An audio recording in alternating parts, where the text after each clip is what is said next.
नमस्कार दोस्तों, आज हम प्रसिद्ध उपन्यासकार मुंशी प्रेमचंद द्वारा रचित प्रसिद्ध उपन्यास गोदान की कहानी को हिंदी में सुनेंगे। आइए शुरू करते हैं इस उपन्यास का प्रथम भाग। होरीराम ने दोनों बैलों को सानी पानी देकर अपनी स्त्री धनिया से कहा, गोबर को ऊख गोड़ने भेज देना। मैं न जाने कब लौटूं, जरा मेरी लाठी दे दे। धनिया के दोनों हाथ गोबर से भरे थे। उपले पाथ कर आई थी। बोली, अरे कुछ रस पानी तो कर लो, ऐसी जल्दी क्या है? होरी ने अपने झुर्रियों से भरे हुए माथे को सिकोड़ कर कहा, तुझे रस पानी की पड़ी है। मुझे ये चिंता है कि अबेर हो गई तो मालिक से भेंट न होगी। स्नान पूजा करने लगेंगे तो घंटों बैठे बीत जाएगा। इसी से तो कहती हूँ, कुछ जलपान कर लो, और आज न जाओगे तो कौन हर्ज होगा। अभी तो परसों गए थे। तू जो बात नहीं समझती उसमें टांग क्यों अड़ाती है भाई? मेरी लाठी दे दे और अपना काम देख। ये इसी मिलते जुलते रहने का प्रसाद है कि अब तक जान बची हुई है, नहीं कहीं पता न लगता कि किधर गए। गांव में इतने आदमी तो हैं, किस पर बेदखली नहीं आई, किस पर कुर्की नहीं आई। जब दूसरे के पांवों तले अपनी गर्दन दबी हुई है तो उन पांवों को सहलाने में ही कुशल है। धनिया इतनी व्यवहार कुशल न थी। उसका विचार था कि हमने जमींदार के खेत जोते हैं तो वो अपना लगान ही तो लेगा। उसकी खुशामद क्यों करे, उसके तलवे क्यों सहलाएं? यद्यपि अपने विवाहित जीवन के इन 20 वर्षों में उसे अच्छी तरह अनुभव हो गया था कि चाहे कितनी ही कतर ब्योत करो, कितना ही पेट तन काटो, चाहे एक एक कौड़ी को दांत से पकड़ो, मगर लगान का बेबाक होना मुश्किल है। फिर भी वो हार न मानती थी और इस विषय पर स्त्री पुरुष में आए दिन संग्राम छिड़ा रहता था। उसकी 6 संतानों में अब केवल 3 जिंदा हैं। एक लड़का गोबर, कोई 16 साल का, और 2 लड़कियां सोना और रूपा, 12 और 8 साल की। 3 लड़के बचपन ही में मर गए। उसका मन आज भी कहता था, अगर उनकी दवाई होती तो वे बच जाते, पर वो एक धेले की दवा भी न मंगवा सकी थी। उसकी ही उम्र अभी क्या थी, 36वां ही साल तो था, पर सारे बाल पक गए थे, चेहरे पर झुर्रियां पड़ गई थी, सारी देह ढल गई थी। वो सुंदर गेहुआ रंग संवला गया था और आंखों से भी कम सूझने लगा था। पेट की चिंता ही के कारण तो कभी तो जीवन का सुख न मिला। इस चिरस्थायी जीर्णावस्था ने उसके आत्मसम्मान को उदासीनता का रूप दे दिया था। जिस गृहस्थी में पेट की रोटियां भी न मिले, उसके लिए इतनी खुशामद क्यों? इस परिस्थिति से उसका मन बराबर विद्रोह किया करता था और 2-4 बुर्कियां खा लेने पर ही उसे यथार्थ का ज्ञान होता था। उसने परास्त होकर होरी की लाठी, मिर्जई, जूते, पगड़ी और तमाकू का बटुआ लाकर सामने पटक दिए। होरी ने उसकी और आंखें तरेर कर कहा, क्या ससुराल जाना है जो 5 पोशाक लाई है? ससुराल में भी तो कोई जवान साली सलहज नहीं बैठी है जिसे जाकर दिखाऊं। होरी के गहरे सांवले पिचके हुए चेहरे पर मुस्कुराहट की मृदुता झलक पड़ी। धनिया ने लजाते हुए कहा, ऐसे ही बड़े सजीले जवान हो कि साली सलहजे तुम्हें देखकर रीझ जाएंगी। होरी ने फटी हुई मिर्जई को बड़ी सावधानी से तह करके खाट पर रखते हुए कहा, तो क्या तू समझती है मैं बूढ़ा हो गया? अभी तो 40 भी नहीं हुए। मर्द 60 पर पाठे होते हैं। जाकर शीशे में मुंह देखो। तुम जैसे मर्द 60 पर पाठे नहीं होते। दूध घी अंजन लगाने तक को तो मिलता नहीं, पाठे होंगे। तुम्हारी दशा देख देख कर तो मैं और भी सूखी जाती हूँ कि भगवान ये बुढ़ापा कैसे कटेगा? किसके द्वार पर भीख मांगेंगे? होरी की वो क्षणिक मृदुता यथार्थ की इस आंच में झुलस गई।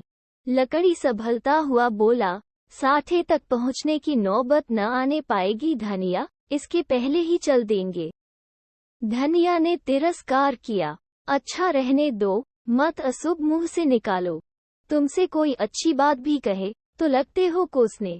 होरी कंधों पर लाठी रखकर घर से निकला तो धनिया द्वार पर खड़ी उसे देर तक देखती रही। उसके इन निराशा भरे शब्दों ने धनिया के चोट खाए हुए हृदय में आतंकमय कंपन सा डाल दिया था। वो जैसे अपने नारीत्व के संपूर्ण तप और व्रत से अपने पति को अभय दान दे रही थी। उसके अंतःकरण से जैसे आशीर्वादों का व्यूह सा निकलकर होरी को अपने अंदर छिपाए लेता था।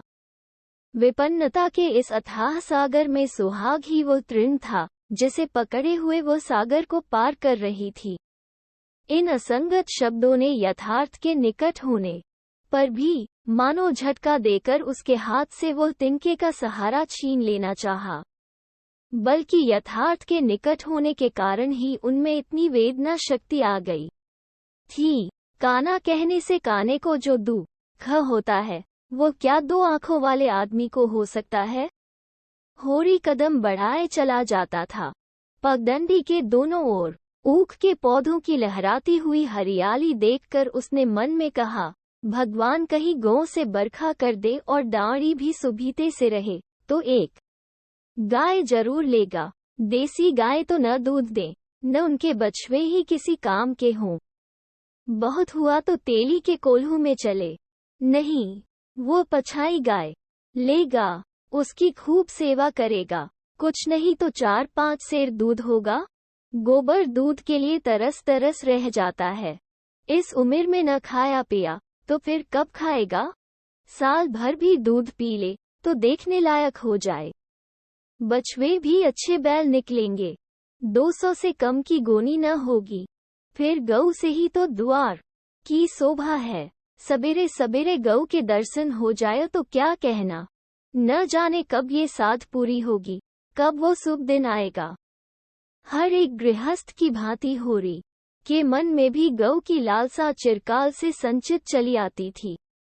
यही उसके जीवन का सबसे बड़ा स्वप्न, सबसे बड़ी साध थी। बैंक के सूद से चैन करने या जमीन खरीदने या महल बनवाने की विशाल आकांक्षाएं उसके नन्हे से हृदय में कैसे समाती। जेठ का सूर्य आमों के झुरमुट से निकलकर आकाश पर छाई हुई लालिमा को अपने रजत प्रताप से तेज प्रदान करता हुआ ऊपर चढ़ रहा था और हवा में गर्मी आने लगी थी। दोनों ओर खेतों में काम करने वाले किसान उसे देखकर राम राम करते और सम्मान भाव से चिलम पीने का निमंत्रण देते थे, पर होरी को इतना अवकाश कहाँ था। उसके अंदर बैठी हुई सम्मान लालसा ऐसा आदर पाकर उसके सूखे मुख पर गर्व की झलक पैदा कर रही थी।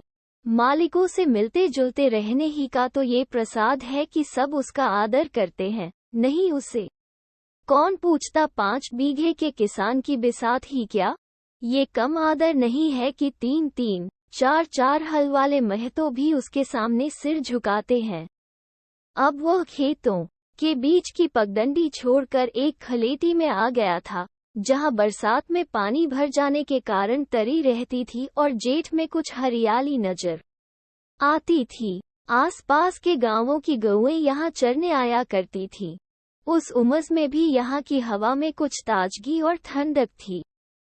होरी ने 2-3 सांसें जोर से ली। उसके जी में आया, कुछ देर यहीं बैठ जाए। दिन भर तो लू लपट में मरना है ही। कई किसान इस गड्ढे का पट्टा लिखाने को तैयार थे। अच्छी रकम देते थे, पर ईश्वर भला करे राय साहब का कि उन्होंने साफ कह दिया, ये जमीन जानवरों की चराई के लिए छोड़ दी गई है और किसी दाम पर भी न उठाई जाएगी। कोई स्वार्थी जमींदार होता तो कहता गाय जाए भाड़ में, हमें रुपए मिलते हैं, क्यों छोड़े। पर राय साहब अभी तक पुरानी मर्यादा निभाते आते हैं। जो मालिक प्रजा को न पाले वह भी कोई आदमी है। सहसा उसने देखा, भोला अपनी गाय लिए इसी तरफ चला आ रहा है। भोला इसी गांव से मिले हुए पूर्वे का ग्वाला था और दूध मक्खन का व्यवसाय करता था। अच्छा दाम मिल जाने पर कभी कभी किसानों के हाथ गाय बेच भी देता था। होरी का मन उन गायों को देखकर ललचा गया। अगर भोला वो आगे वाली गाय उसे दे तो क्या कहना, रुपए आगे पीछे देता रहेगा। वो जानता था घर में रुपए नहीं है, अभी तक लगान नहीं चुकाया जा सका, बिसेसर साह का देना भी बाकी है, जिस पर आने रुपए का सूद चढ़ रहा है। लेकिन दरिद्रता में जो एक प्रकार की अदूरदर्शिता होती है, वो निर्लजता जो तकाजे, गाली और मार से भी भयभीत नहीं होती, उसने उसे प्रोत्साहित किया। बरसों से जो साध मन को आंदोलित कर रही थी, उसने उसे विचलित कर दिया। भोला के समीप जाकर बोला, राम राम भोला भाई, कहो क्या रंग ढंग है? सुना अब की मेले से नई गाय लाए हो?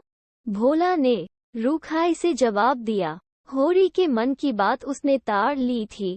हाँ, 2 बछिए और 2 गाय लाया। पहले वाली गाय सब सूख गई थी, बंधी पर दूध न पहुँचे तो गुजर कैसे हो? होरी ने आगे वाली गाय के पुट्टे पर हाथ रखकर कहा, दुधार तो मालूम होती है।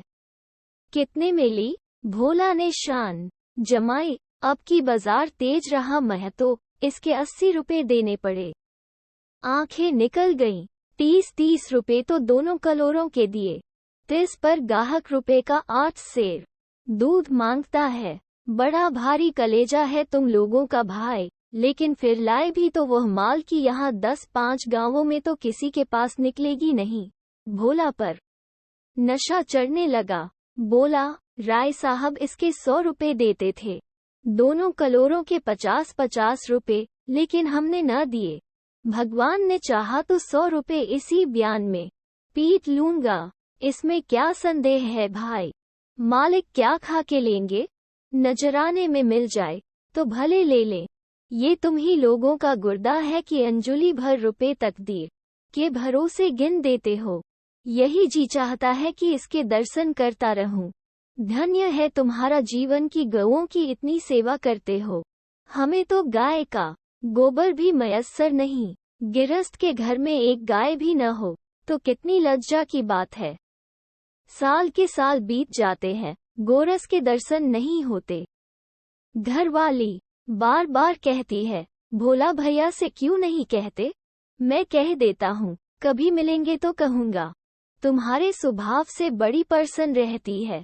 कहती है, ऐसा मर्द ही नहीं देखा कि जब बातें करेंगे नीची आंखें करके कभी सिर नहीं उठाते। भोला पर जो नशा चढ़ रहा था, उसे इस भरपूर प्याले ने और गहरा कर दिया। बोला, आदमी वही है जो दूसरों की बहू बेटी को अपनी बहू बेटी समझे। जो दुष्ट किसी मेहरिया की ओर ताके, उसे गोली मार देना चाहिए। ये तुमने लाख रुपए की बात कह दी भाई। बस सज्जन वही जो दूसरों की आबरू समझे। जिस तरह मर्द के मर जाने से औरत अनाथ हो जाती है, उसी तरह औरत के मर जाने से मर्द के हाथ पांव टूट जाते हैं। मेरा तो घर उजड़ गया महतो, कोई एक लोटा पानी देने वाला भी नहीं। गत वर्ष भोला की स्त्री लू लग जाने से मर गई थी, ये होरी जानता था, लेकिन 50 बरस का खनखर भोला भीतर से इतना स्निग्ध है, वह न जानता था। स्त्री की लालसा उसकी आंखों में सजल हो गई थी। होरी को आसन मिल गया। उसकी व्यवहारिक कृषक बुद्धि सजग हो गई। पुरानी मसल झूठी थोड़े है, बिन घरनी घर भूत का डेरा। कहीं सगाई क्यों नहीं ठीक कर लेते? ताक में हूँ महतो, पर कोई जल्दी फंसता नहीं। 150 खर्च करने को भी तैयार हूँ, जैसी भगवान की इच्छा। अब मैं भी फिराक में रहूंगा। भगवान चाहेंगे तो जल्दी घर बस जाएगा। बस यही समझ लो कि उबर जाऊंगा भैया। घर में खाने को भगवान का दिया बहुत है। 4 पसेरी रोज दूध हो जाता है, लेकिन किस काम का? मेरे ससुराल में एक मेहरिया है, 3-4 साल हुए उसका आदमी उसे छोड़कर कलकत्ते चला गया। बेचारी पिसाई करके गुजारा कर रही है। बाल बच्चा भी कोई नहीं। देखने सुनने में अच्छी है, बस लक्ष्मी समझ लो। भोला का सिकुड़ा हुआ चेहरा जैसे चिकना गया। आशा में कितनी सुधा है। बोला, अब तो तुम्हारा ही आसरा है महतो। छुट्टी हो तो चलो एक दिन देख आए। मैं ठीक ठाक करके तब तुमसे कहूँगा। बहुत उतावली करने से भी काम बिगड़ जाता है। जब तुम्हारी इच्छा हो तब चलो। उतावली काहे कि इस कब्री पर मन ललचाया हो तो ले लो। ये गाय मेरे मान की नहीं है दादा। मैं तुम्हें नुकसान नहीं पहुंचाना चाहता। अपना धर्म यह नहीं है कि मित्रों का गला दबाएं। जैसे इतने दिन बीते हैं वैसे और भी बीत जाएंगे। तुम तो ऐसी बातें करते हो होरी जैसे हम तुम दो हैं। तुम गाय ले जाओ, दाम जो चाहे देना। जैसे मेरे घर रही वैसे तुम्हारे घर रही। 80 रुपए में ली थी, तुम 80 रुपए ही देना। जाओ, लेकिन मेरे पास नग नहीं है। दादा समझ लो, तो तुमसे नग मांगता कौन है भाई? होरी की छाती गज भर की हो गई। 80 रुपए में गाय महंगी न थी। ऐसा अच्छा डील डॉल। दोनों जून में 6-7 सेर दूध, सीधी ऐसी कि बच्चा भी दोहले। इसका तो एक बाछा 100 का होगा। द्वार पर बंधेगी तो द्वार की शोभा बढ़ जाएगी। उसे अभी कोई 400 रुपए देने थे, लेकिन उधार को वो एक तरह से मुफ्त समझता था। कहीं भोला की सगाई ठीक हो गई तो 1-2 साल तो वो बोलेगा भी नहीं। सगाई न भी हुई तो होरी का क्या बिगड़ता है? यही तो होगा। भोला बार बार तगादा करने आएगा, बिगड़ेगा, गालियां देगा, लेकिन होरी को इसकी ज्यादा शर्म न थी। इस व्यवहार का वो आदी था। कृषक के जीवन का तो ये प्रसाद है। भोला के साथ वो छल कर रहा था और यह व्यापार उसकी मर्यादा के अनुकूल न था। अब भी लेन देन में उसके लिए लिखा पढ़ी होने और न होने में कोई अंतर न था।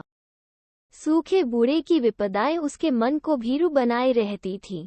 ईश्वर का रुद्र रूप सदैव उसके सामने रहता था, पर यह छल उसकी नीति में छल न था। ये केवल स्वार्थ सिद्धि थी और यह कोई बुरी बात न थी।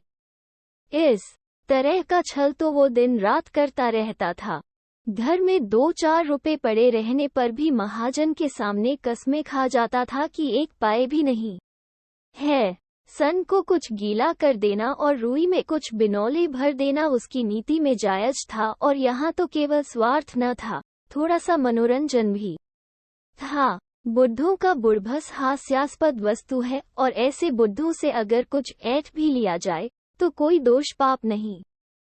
भोला ने गाय की पगहिया होरी के हाथ में देते हुए कहा, ले जाओ महतो, तुम भी क्या याद करोगे? ब्याते ही 6 सेर दूध लेना। चलो, मैं तुम्हारे घर तक पहुंचा दूं। शायद तुम्हें अनजान समझ कर रास्ते में कुछ दिक करे। अब तुमसे सच कहता हूँ, मालिक 90 रुपए देते थे, पर उनके यहाँ गऊओं की क्या कदर। मुझसे लेकर किसी हाकिम हुकूम को दे देते। हाकिमों को गऊ की सेवा से मतलब, वो तो खून चूसना भर जानते हैं। जब तक दूध देती रखते, फिर किसी के हाथ बेच देते। किसके पल्ले पड़ती कौन जाने। रूपा ही सब कुछ नहीं है भैया, कुछ अपना धर्म भी तो है।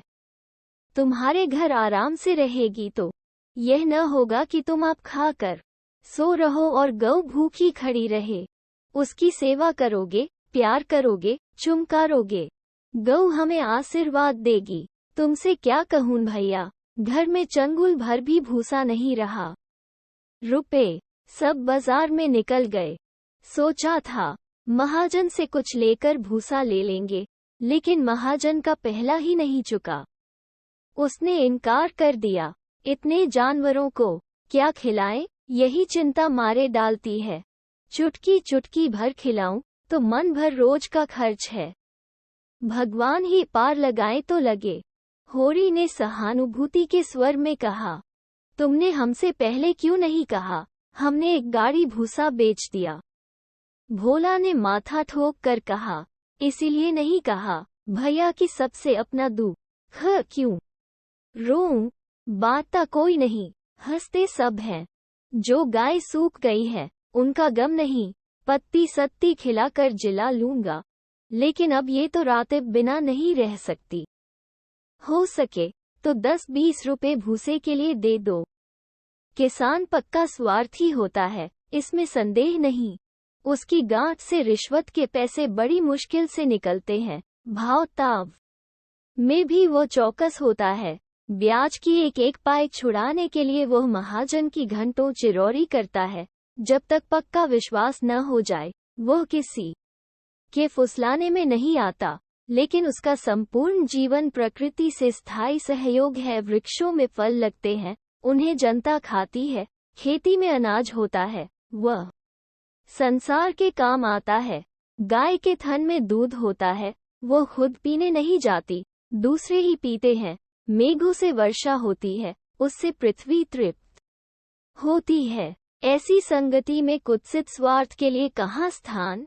होरी किसान था और किसी के जलते हुए घर में हाथ सेकना उसने सीखा ही न था। भोला की संकट कथा सुनते ही उसकी मनोवृत्ति बदल गई। पगहिया को भोला के हाथ में लौटाता हुआ बोला, रुपए तो दादा मेरे पास नहीं है। हाँ, थोड़ा सा भूसा बचा है, वो तुम्हें दूंगा, चल कर उठवा लो। भूसे के लिए तुम गाय बेचोगे और मैं लूंगा, मेरे हाथ न कट जाएंगे। भोला ने आर्द्रकंठ से कहा, तुम्हारे बैल भूखों न मरेंगे। तुम्हारे पास भी ऐसा कौन सा बहुत सा भूसा रखा है? नहीं दादा, अब की भूसा अच्छा हो गया था। मैंने तुमसे नाहक भूसे की चर्चा की, तुम न कहते और पीछे से मुझे मालूम होता तो मुझे बड़ा रंज होता कि तुमने मुझे इतना गैर समझ लिया। अवसर पड़ने पर भाई की मदद भाई न करे तो काम कैसे चले? मुद्दा, ये गाय तो लेते जाओ। अभी नहीं दादा, फिर ले लूंगा, तो भूसे के दाम दूध में कटवा लेना। होरी ने दुखित स्वर में कहा, दाम कौड़ी की इसमें कौन बात है? दादा, मैं 1-2 जून तुम्हारे घर खा लूं तो तुम मुझसे दाम मांगोगे? लेकिन तुम्हारे बैल भूखों मरेंगे कि नहीं? भगवान कोई न कोई सबील निकालेंगे ही। आषाढ़ सिर पर है, कड़वी बो लूंगा, मगर यह गाय तुम्हारी हो गई। जिस दिन इच्छा हो आकर ले जाना। किसी भाई का लीलाम पर चढ़ा हुआ बैल लेने में जो पाप है, वो इस समय तुम्हारी गाय लेने में है। होरी में बाल की खाल निकालने की शक्ति होती तो वो खुशी से गाय लेकर घर की राह लेता। भोला जब नकद रुपए नहीं मांगता तो स्पष्ट था कि वो भूसे के लिए गाय नहीं बेच रहा है, बल्कि इसका कुछ और आशय है। लेकिन जैसे पत्तों के खड़कने पर घोड़ा अकारण ही ठिठक जाता है और मारने पर भी आगे कदम नहीं उठाता, वही दशा होरी की थी। संकट की चीज लेना पाप है, ये बात जन्म जन्मांतरों से उसकी आत्मा का अंश बन गई थी। भोला ने गदगद कंठ से कहा, तो किसी को भेज दूं भूसे के लिए? होरी ने जवाब दिया, अभी मैं राय साहब की ड्योढ़ी पर जा रहा हूँ, वहां से घड़ी भर में लौटूंगा, तभी किसी को भेजना। भोला की आंखों में आंसू भर आए। बोला, तुमने आज मुझे उबार लिया होरी भाई। मुझे अब मालूम हुआ कि मैं संसार में अकेला नहीं हूँ, मेरा भी कोई हेतु है। एक क्षण के बाद उसने फिर कहा, उस बात को भूल न जाना। होरी आगे बढ़ा तो उसका चित्त प्रसन्न था। मन में एक विचित्र स्फूर्ति हो रही थी। क्या हुआ, 10-5 मन भूसा चला जाएगा, बेचारे को संकट में पड़कर अपनी गाय तो न बेचनी पड़ेगी। जब मेरे पास चारा हो जाएगा तब गाय खोल लाऊंगा। भगवान करे मुझे कोई मेहरिया मिल जाए, फिर तो कोई बात ही नहीं। उसने पीछे फिर कर देखा, कबरी गाय पूंछ से मक्खियां उड़ाती, सिर हिलाती, मस्तानी मंद गति से झूमती चली जाती थी, जैसे बांदियों के बीच में कोई रानी हो। कैसा शुभ होगा वो दिन, जब ये कामधेनु उसके द्वार पर बंधेगी।